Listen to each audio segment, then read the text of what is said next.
I'm Rob Licuria, Senior Editor at Gold Derby, here with Alex Bovaird, Emmy nominee for the sensational The White Lotus. First of all, Alex, congratulations on your Emmy nomination. Hey, thanks a lot. That it's really neat to be nominated, and yeah, it's exciting. So talk us through the morning of when you found out. What was that like? Well, I don't know. It's a bit strange. Somebody called me and I picked up the message and I thought, well, that's really, and I looked it up online and I just, with my husband, we were just looking at it going, does that mean we're nominated? I don't know. Just like, our name is there. We just felt it was a bit surreal, but yeah, great. Yeah, it is exciting. You're nominated against costume designers from Blackish, Euphoria, Hacks, Only Murders in the Building, Pam and Tommy. All so different, so unique. What do you think about the caliber of work for contemporary costume design on television? It's pretty extraordinary these days. I think it's a really fun time to be shopping for contemporary costumes. I've noticed people are taking a lot more risks. It's very, people want to maybe be a little more upbeat, a little more colorful. I think when you go shopping at the moment, it seems to be just like a swarm of fun, pattern and proportion. And there is just a lot of variety compared to 10 years ago. I remember walking through Barney's New York and everything is black, absolutely everything. So I think it's quite different now. It's a fun time for fashion. And I've noticed, people are wearing all kinds of, making all kinds of interesting choices. I wonder why that is. It could be, we've lived through 3 years of like near apocalypse and we're all super tired and desperate for connection. And, we've all been through a lot. Do you think that has anything to do with people taking more risks and making really interesting choices in their fashion and particularly on television? I think it might. I think after all the doom and gloom, which hasn't really cleared, it's still out there. Maybe subconsciously we're trying to brighten our lives with the clothes that we wear. I have thought that there must be some correlation because there is just an abundance of upbeat and cheery and kind of crazy things to wear. Yeah. Well, speaking of colorful, when you signed on to create and design and shop for the costumes for the White Lotus, I mean, I know it was a long time ago now. It feels like hundreds of years. What was your brief from creator Mike White, and so that you could start to tackle this project? Well, we wanted to, it was a satire. So we wanted to send up this, these kind of people. So we want to be a little bit on the nose, but also, not in a distracting way, in a very like, oh, I know this person. So we wanted to be dead on, but then also kind of enhance it and make it a little more, people were a little more dressed up than they normally would, because sometimes when you go to these really expensive resorts, actually people are, maybe just shuffling around in sweatpants and slides. So we didn't want to do that. We wanted to elevate and have some sort of wish fulfillment. And Mike always describes the White Lotus as a fever dream. Like he wants people to really enjoy it. Like he's got things to say, but he also wants people to be this, rich tapestry of color and print and fun on the screen. So it's, a pleasure to watch. So that was the general brief. Like have fun, I think was the ethos. That's a damn good brief.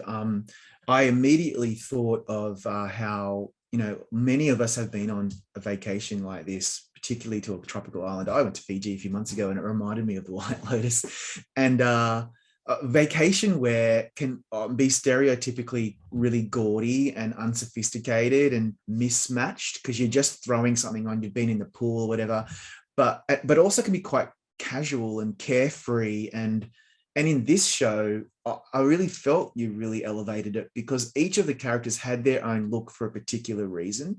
So when you're putting all of those considerations together, how difficult is it to veer away from the gaudiness and unsophisticatedness of vacation where people are slapping on whatever they want because they don't care about how they look? Well, we wanted to, Mike's characters are so nuanced. They're both they're like both unlikable and yet relatable. And so I think I tried to match that in the costumes so that in a way you liked the clothes. So you're kind of laughing at, Tanya McQuad, Jennifer Coolidge's character, but also maybe liking her outfit, not just laughing at it. So we tried to make the costumes, I wanted the costumes to help in that regard. So you weren't always just laughing at these people, that somehow you were under their skin and, relating to them as well. Finding that balance between comedy and reality. Yeah, that makes a lot of sense. Something that I love about contemporary costuming is how it can empower characters or disempower characters, and without uttering any words. Sydney Sweeney, for example, her clothing is really quite revealing, whereas Tanya is more covered up. And color comes into play, where some people are wearing very neutral clothing and someone like Tanya is wearing very flowy, colorful maxi dresses and caftans, and very patterned and unstructured. So is all of that stuff coming into play when you're thinking about what each character is going to look like throughout the series? Yeah, for sure. Olivia, Sydney Sweeney's character is called Olivia, and she is very confident and also very mindful of what she's wearing. And she makes, because the girls are quite young, I feel like they really just packed their regular clothing, with the climate in mind, but really they come across as who they are. Whereas, when you're a bit older, you almost pack outfits of like who you want to be, who are you projecting on holiday, like who am I in Hawaii, what am I going to look like, what are my favorite dresses to wear. So there's a lot of projection going on. And with the older characters, they would be trying hard maybe, whereas the girls are just throwing things in their suitcase and off they go. And yes, Tanya has a lot of layers and is quite insecure, so we wanted her sort of tight but loose at the same time, was always what we tried to do, which is quite hard. But so that she looks a bit uncomfortable but also very at home in that environment. Like she has the right clothes, but she's a bit off as well. Yeah, like Tanya, obviously, apart from all of her trauma and grief, she's probably not too comfortable in her skin. Maybe she's a bit overweight for how she feels. And so I never quite thought about this projection concept that you just mentioned. That's fascinating, because she would like to project something about who she is. She's wealthy and whatever, but yet there's so many insecurities that of course she's going to be hiding certain parts of herself. So all that process, when you're thinking of how you're going to make her look, does the actor come into play as well? Like, did you ever consult with or have a chat with Jennifer Coolidge about how she was going to project that character through her costumes? Yes, it's always a collaboration between, the actor and myself and the director. And some people have, more thoughts than others. But yeah, Jennifer definitely, there's lots of considerations with how she wanted to play it, and how there was a certain, I remember she actually preferred really, really tailored clothing. So there was a bit of a push and pull sometimes to get her in a more, Mike and I thought she looked more vulnerable with, soft shimmery layers, to make her look a little more fragile. Whereas I think naturally Jennifer has certain things that she feels more comfortable in. So I think we probably helped her feel more uncomfortable, which is, which is a good thing. But you know, maybe she in her real life would have preferred to you know, wear tailored all black clothing. But when you're on holiday in Hawaii, sometimes you kind of have to let that go. Absolutely. I love it how a lot of people have noticed how vital the costume work that you did recently on Nope, in relaying some of the underlying messages of the film. And I immediately recalled that I think you were doing quite a lot of that in the White Lotus as well. It was very nuanced, and for the layperson, perhaps maybe you wouldn't have even noticed it.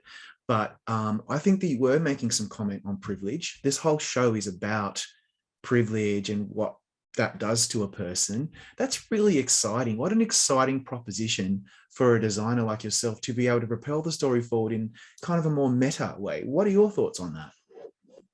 Yeah, there was definitely like with some of the t-shirt choices we made, there was some messaging going on. There was some subtleties in how the characters were dressing, lots of details that maybe people wouldn't pick up on. I know that Quinn wears an End Homelessness t-shirt that was a very conscious choice, that he was sort of homeless at the time, sleeping on the beach. And also we live in LA, so we driving to work every day, we would see that. Yeah, I think a little bit with Jake Lacey's character, Shane, there's a lot going on with his costumes and how they fit. He definitely wanted to come across as someone who knows how to dress, and not someone who's just wearing, you know, baggy salmon pants. And he wanted everything to fit him, to help him come across as somebody who's, you know, super confident and entitled. I know the Cornell hat that he wore was a not so subtle message about, you know, how he feels about where he went to school, and, you know, literally had that emblazoned on his head. Yeah, it blows my mind, because that's what's more projection than that, to say, this is who I am. This is where, that's how I identify. I'm a student of Cornell. And also those polo shirts, people don't realize that for any man, like a polo shirt can be it can really structure the way you look depending on how it fits and how you feel. And if you wear a big baggy polo shirt, it looks terrible and you feel terrible. He was wearing them beautifully structured. And I'm so glad you said it was intentional, because I wondered that, because it's so simple and yet so effective. And that's the beauty of contemporary costume design. It's so hard to get right. Yeah, everything was a little bit tight on him, which helped him to seem tightly wound, because everything was tightly wound around him. Or I mean, even his shorts we altered to be, you know, just a little bit short. I think we did more tailoring on Jake than almost anybody, because we wanted him to look like a slightly overgrown child as well. So his his costumes are like a little bit schoolboy, and they didn't start out like that. That was some careful tailoring. That's fascinating. Yeah, no, a lot of people probably wouldn't have noticed that. I like to call him a man baby. I only spoke to him yesterday and just thought, and he was wonderful. But yeah, what a great performance to play someone so unlikable, and yet there's a lot going on behind the scenes with him as to why he acts the way he does. And I think the costuming did a hell of a lot for him as well.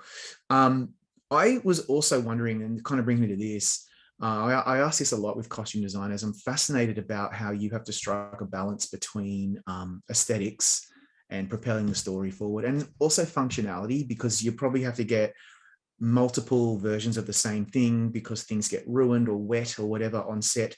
And so how difficult is that to balance aesthetics and functionality when you're working on a project like this? Yeah, you kind of always have to think about that. You have to plug in a lot of information when you're, you know, choosing things for the fitting, and then choosing things for the for the shoot for that day. I remember with Armand's costumes, we purposefully picked linen as a fabric because of how it would react and how it would wrinkle up and get more disheveled, and it would really help to sell his unraveling. So it's something you have to think about, especially in Hawaii. It's super hot and muggy, so we knew he was going to get really sweaty, and sometimes you try and avoid that. But in Armand's case, we lent into that and with a view to, you know, having his crumpled up suits help propel that narrative. And at the end, he wears a patterned shirt that we really wanted him to dye in. And it's sometimes when you have a massive print like that, it's really hard to duplicate. So that was something that we fought to try and keep, because we didn't want to sacrifice that print. So we had to get a lot of those shirts and remake them so that the snake is in exactly the same place. You made it harder for yourself. Like, it was a rod for your own back, but I mean, it played off. But you could have just given him a white linen shirt and be done with it. But no. Well, yeah, you try. I mean, if it's unmanageable, then you have to move on. But if there's a way to solve it and not sacrifice what you want, then that's ace. Absolutely, you got to go for it. All of this brings me to my final question, and something I'm actually, you'd be surprised to hear, a little passionate about, and that is awards groups love to award the most costumes. So a best costume design category, you'll find it's mostly bonnets, big dresses, ribbons, big sci-fi extravaganzas. They very rarely like to honor the contemporary work, which is, I think, even harder, because you're dealing with so many other little things that you can't just put on a big show. It's actually got to be more nuanced. I'd love to hear your thoughts on that whole concept.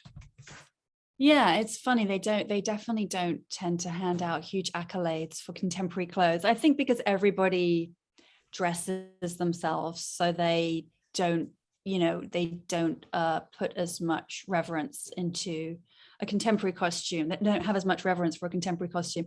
I think it's actually harder to do, in my experience, I find it harder to work on contemporary projects sometimes because everybody has a point of view. Yeah.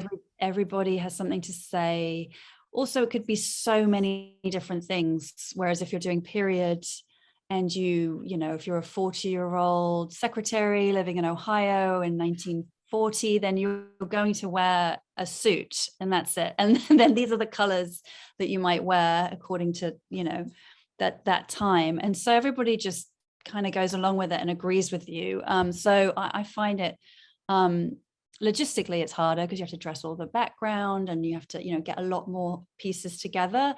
But I think finding ways to tell stories through clothes when it could literally be anything it can be harder to pull off, I think. Totally agreed. Well, Alex, congrats again on your Emmy nomination. Good luck. I hope that you can make it to the red carpet, and we look forward to your projects to come. Thank you so much, Rob. Nice to meet you.